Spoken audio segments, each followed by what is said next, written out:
Do you have a doctrine of predestination? How much have you thought about this? How deeply have you pursued the biblical teaching of election? Is this something you'd rather just ignore and not play around with? Is this something that for you casts a shadow over the kindness and the righteousness of God? Is this a troubling thing, a hard saying? Well, if any of those things are true for you, I hope that you will continue to look at this doctrine and dig into it as deeply as you can. Because if there's nothing else to be gained from a study of this doctrine, it is a doctrine that forces us to look more closely at the character of God and at our own sinfulness. And I frankly don't think we can spend too much time studying the character of God. I don't think that we can have too much of a developed understanding of the grace of God. I don't think that we can ever have an exaggerated view of the greatness of God. Nor can I believe that it's going to be harmful to us to explore the depths of our own human weakness. As I think virtually all of the errors that plague the church and her doctrine relate to one of two errors: either an underestimation of the greatness of God or an overestimation of the greatness of man.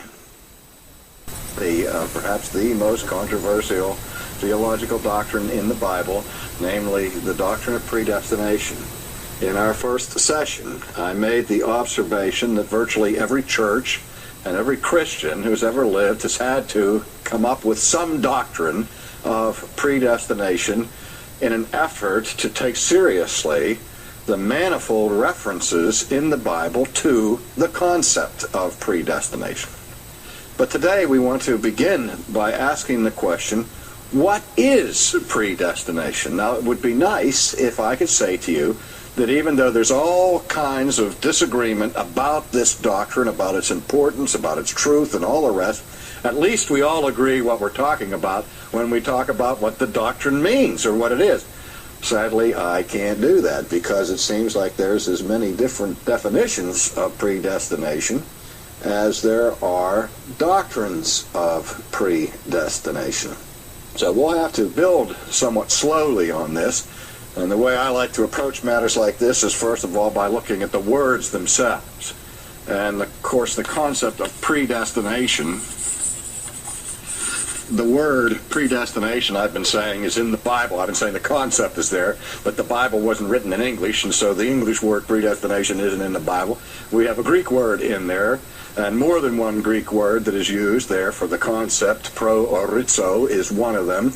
And the idea here is just as the prefix pro in Greek corresponds to the English prefix pre, the idea of something that is pre or pro, as it were in the case in the Greek, means something that takes place in advance, in front of, or before, in time, something that follows later. So when we're talking about predestination, we're talking about something that happens beforehand or before something else in time. Now, if we just look at the English word, we have the word destination. Now, we use that word frequently in our language, don't we? And the destination is the place we are ultimately trying to reach. It is the end of our trip.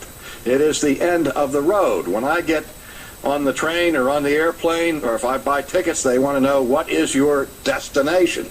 That is, to what place are you headed? Where are you trying to go? Now, if I want to go to Los Angeles, and that's my destination, and if I go on the train, I may have to go through Phoenix. But the idea here is that if I go and buy tickets, and they say, what is your destination? I don't say Phoenix. I say Los Angeles. Even though I am going to Phoenix, Phoenix is an intermediate stop. It's not the ultimate destination. It may be the penultimate destination, but it's really not where I'm headed. I am headed to Los Angeles. And so we're talking here about destinations as a point along a continuum that we are trying to reach. We have another word that is derived in English from this word, which is a little bit more weighty, and it is the word destiny. When we talk about our destiny, we talk about more than a geographical location that happens to be a destination. We're talking about our destiny. It's what happens to us, ultimately. My wife and I grew up in the same community, went to the same elementary school, graduated from the same high school. So we share in common a whole lot of people that we knew as children.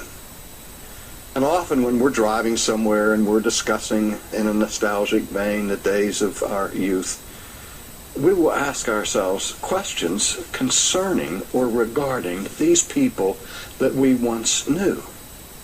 Now, every time that we talk about them, we formulate our question in exactly the same way.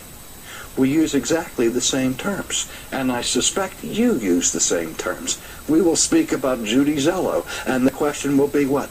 I wonder, finish it for me, what ever happened to Judy Zello? I mean, see, this isn't just some private way of speaking that my wife and I engage in. We all talk. I wonder what happened to Eddie Hartman. I wonder what happened to Jeannie Cunningham. I wonder what... Do you understand what we're saying there?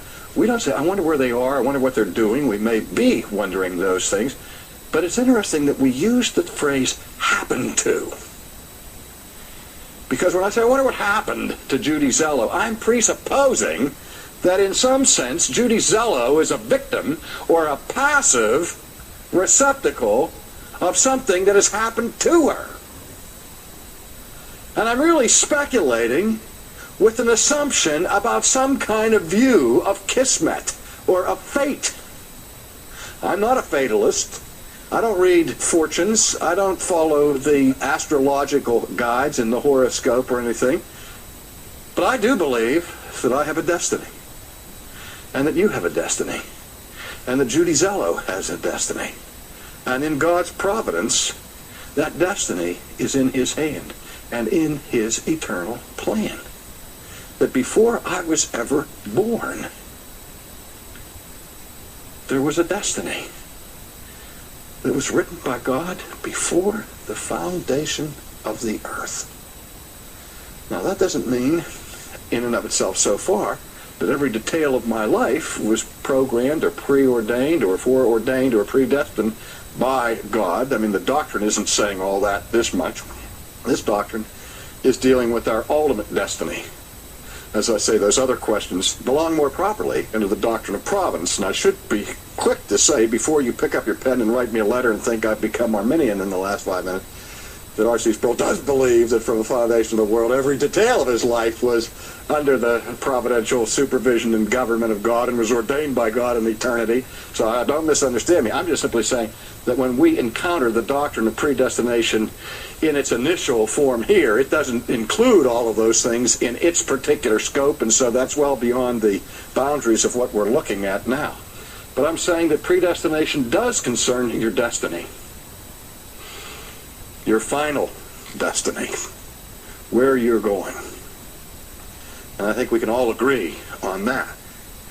But that's about as far as we can get agreeing. Well, maybe we can do a couple more things. Again, the word proorizo means to choose beforehand or to ordain beforehand. And I think we can get at least most Christians to agree that God is not simply a spectator of human events. A recent book was published by a group of scholars called The Open God, where they have foisted upon us a view of God where God's knowledge is limited, His power is limited, His character changes. He's not immutable, He's not omnipotent, and He's not omniscient, but rather He is open. He responds to things in history as they happen. And all of this is designed to escape out from under any idea of a God who in His providence and in His sovereignty governs the scope of human affairs. I personally think that book that speaks of the open God is, in my judgment, a godless book. It is a godless book because it strips God of his attributes and of his character and exalts man in the place of God. And I think those who involved in writing it and those who endorsed it should be ashamed of themselves. But in any case,